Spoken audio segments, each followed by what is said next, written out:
Hi students! So here I've got my second example of the grid photo project. This one is a vertical photo as my basic main photo, and I've done a little bit more of a complicated editing process to the second photo that I added, and then a more traditional addition for this final photo.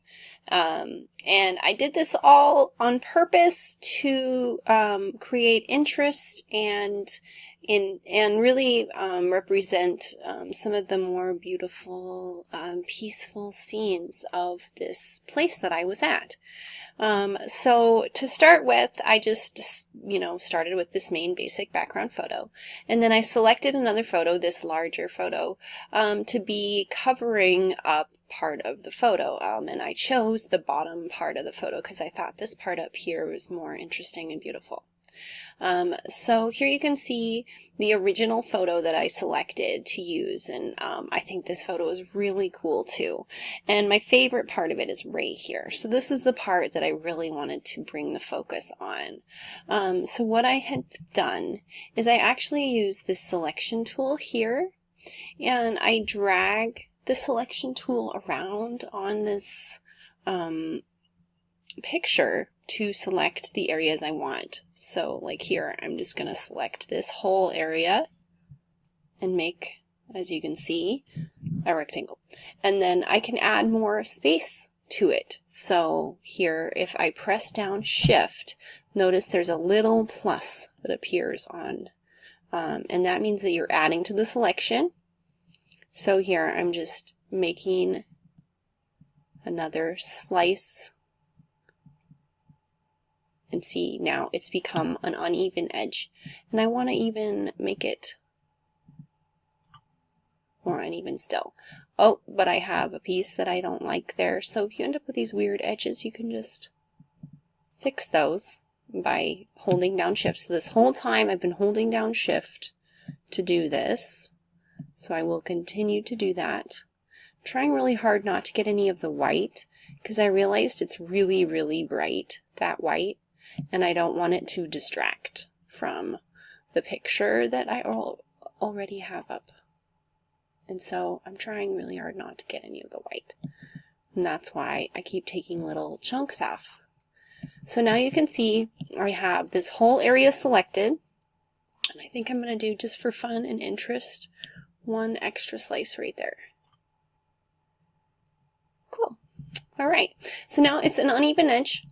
And if I were to make this my selection, what I need to do is clear out the rest of the image off and then save this as a transparent file.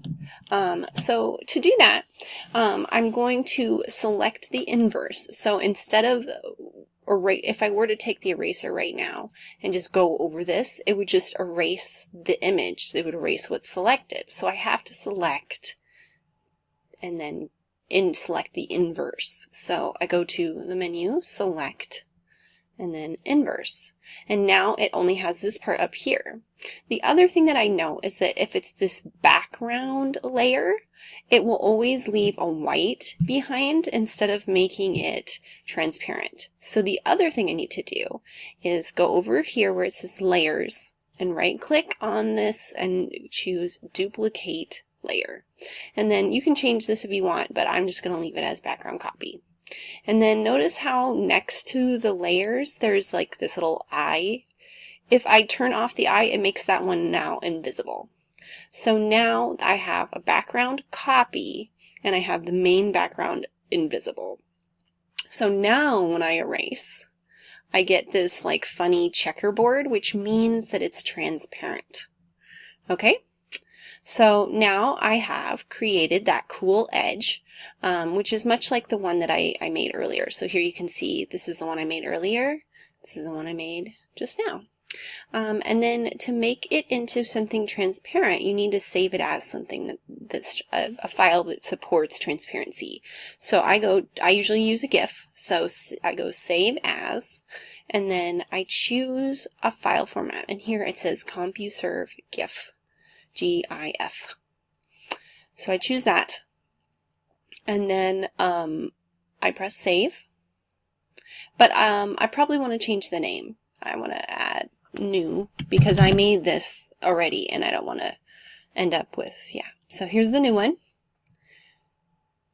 And then make sure this box here is checked for transparency, and then under forced, choose none. It could force it into black and white, and I don't want it to be black and white, so I'm just choosing none. And then I press OK. And then I just left it on normal for the options and pressed OK again.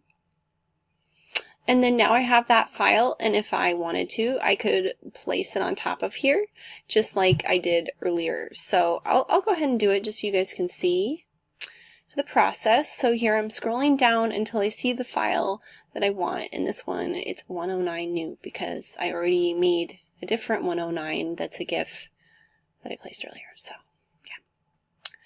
And now what I did with this one is I've put it down here. And I'm going to try and put it on top of the old one, just because I think this one might be a little better.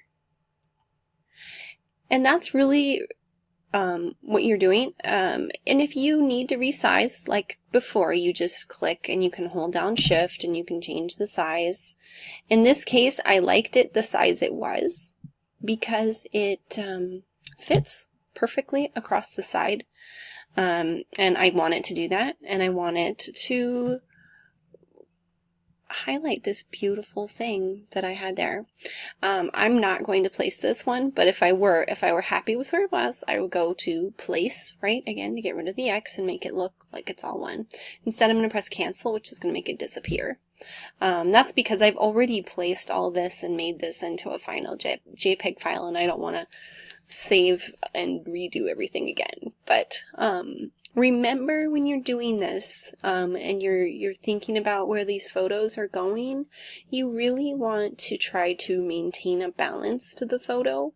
So one thing that I noticed when I placed this here was that this dark shadow was really distracting over here and really strong.